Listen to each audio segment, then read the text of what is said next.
What's going on, everybody, and welcome to another episode of the Small Carrier Market Update. Well, I guess it's a welcome back. Today is Monday, August 25th, and I want to just stop in for a few minutes, give you some news on what we're seeing in the small carrier side, give you some details on some things that are staying pretty much the same, and then give you a little bit of positive stuff that we're seeing in the marketplace. So definitely wanted to take the time out this morning since we're at the end of August, getting ready to go into a completely different time of the year for us from a truckload sector. I just want to get the opportunity to really kind of talk out to the small carriers in regards to what's going on. So as we always start, we want to start with a rejection index, right? And again, if you've been following this and following this journey with us as we go through the playbook, we teach the tender rejection index, which is a really important index for you as a small carrier to be able to determine what does that look like for me if I'm primarily spot freight, right? So your tender rejection index, again, in the most common ways of describing it, is your contracted freight that's being rejected out, that's being put onto the spot market for the spot market carriers to haul it. So this gives you an indication on how it's going. One thing I can tell you is that we're still in a soft market. At a 5.96 is kind of on the low side when it comes to it.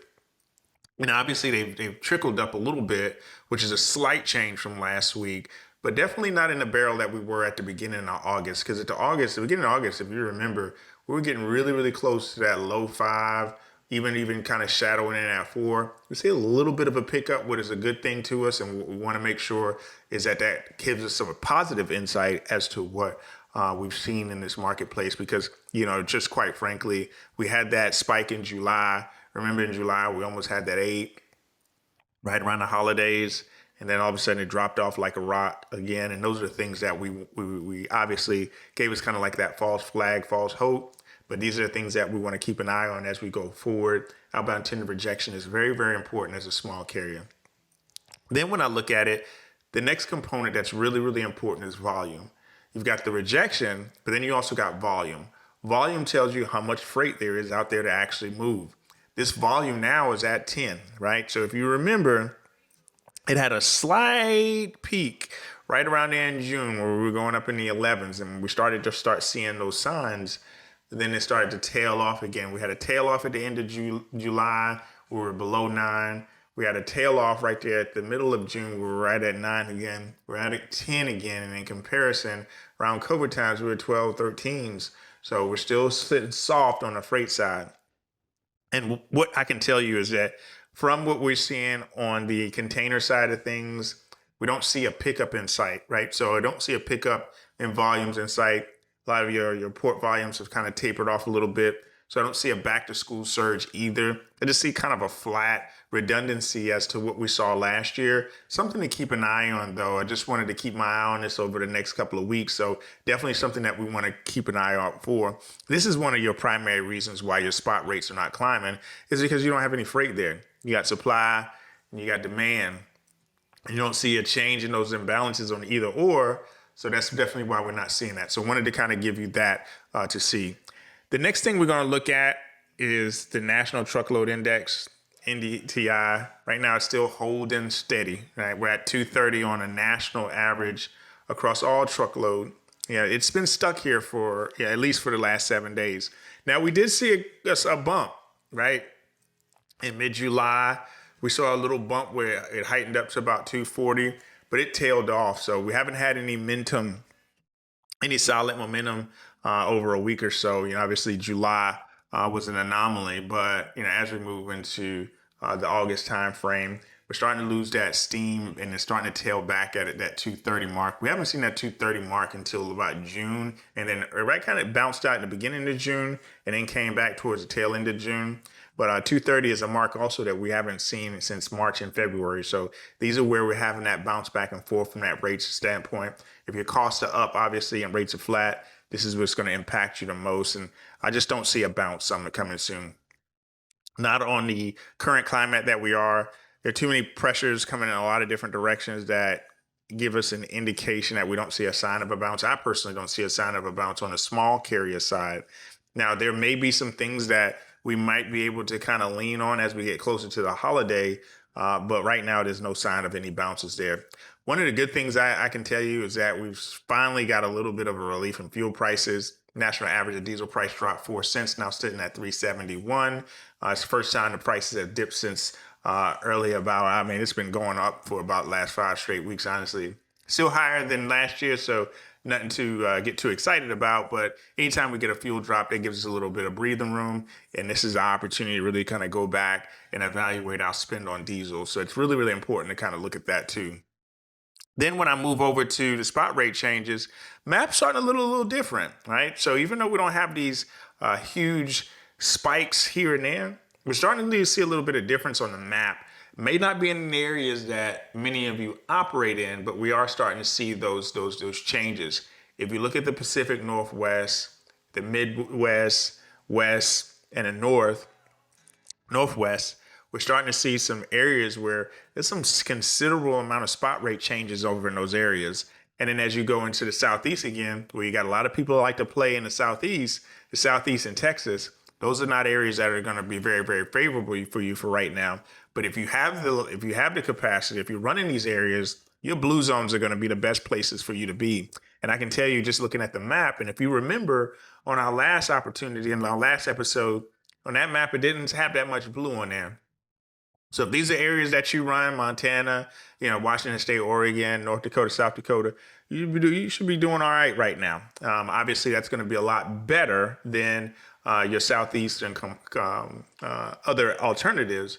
But still, it's anytime you have an opportunity to have something positive, it's definitely one of the things that you want to kind of give a highlight on. So the western part of the United States definitely showing some good signs there. What's the masterclass all about? Well, here's what I'm going to tell you. If you're a driver, you're an owner-operator, you're a fleet owner, whether you're in compliance services, dispatcher, no matter what it is, masterclass is for you. Every 2 weeks, you're going to sit down with me and we're going to go over certain business topics that are related specifically to your small trucking company operations. We're going to help you with everything from compliance to how to negotiate better on the spot board, how to find direct freight, and everything in between. This is the reason why you don't want to miss out on Masterclass. It's about an hour to an hour and a half, and then on top of that, you'll have the library to you so that way you can always research and reflect back onto it. Don't miss out this opportunity. This is built specifically for you. I'm excited and I hope to see you in class.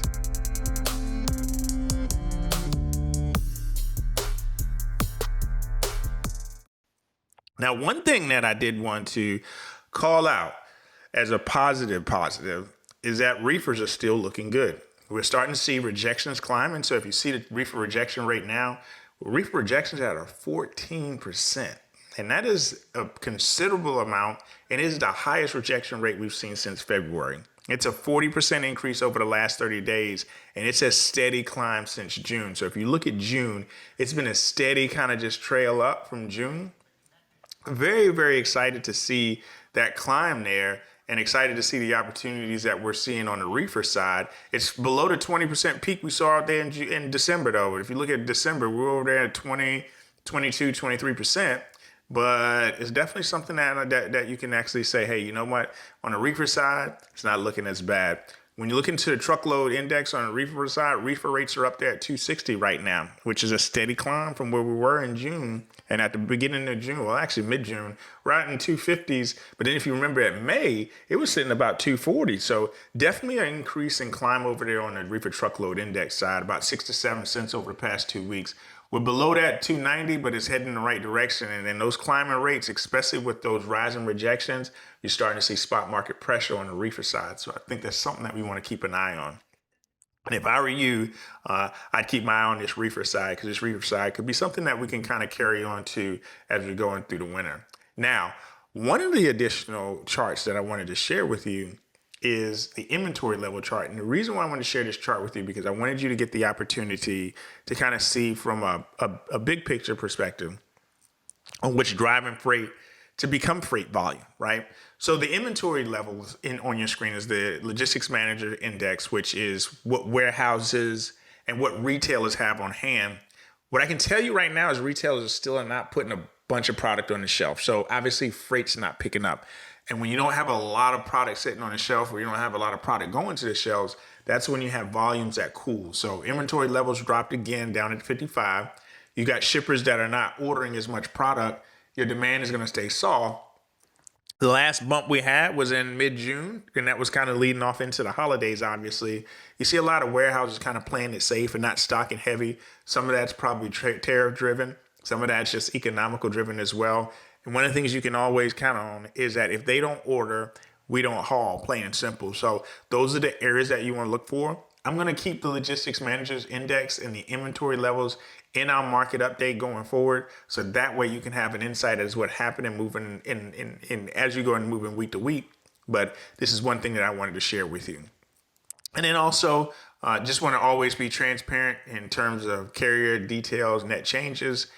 Obviously, these are all net new entrants, right? So this is when you have your new entrants minus your revocations and what you're seeing. So we've gained 52 authorities, since last week, which is obviously is one of those things where when you think about the market that we're in, anytime you're gaining, and I don't care if it's 50 or 5,000, anytime you're gaining, this is impacting your supply.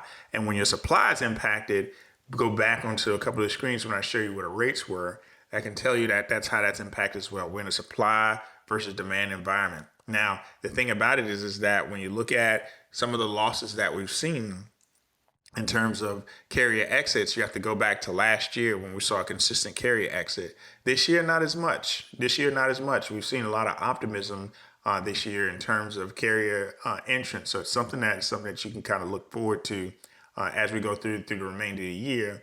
Are we going to start seeing those revocations with the whole new push, as you saw from the announcement that we put on the website from Secretary Rubio on saying, hey, kind of just putting a little more of an emphasis on visas when they come into a CDL perspective? Is that going to change? Is that going to have an impact? This data is going to be slow.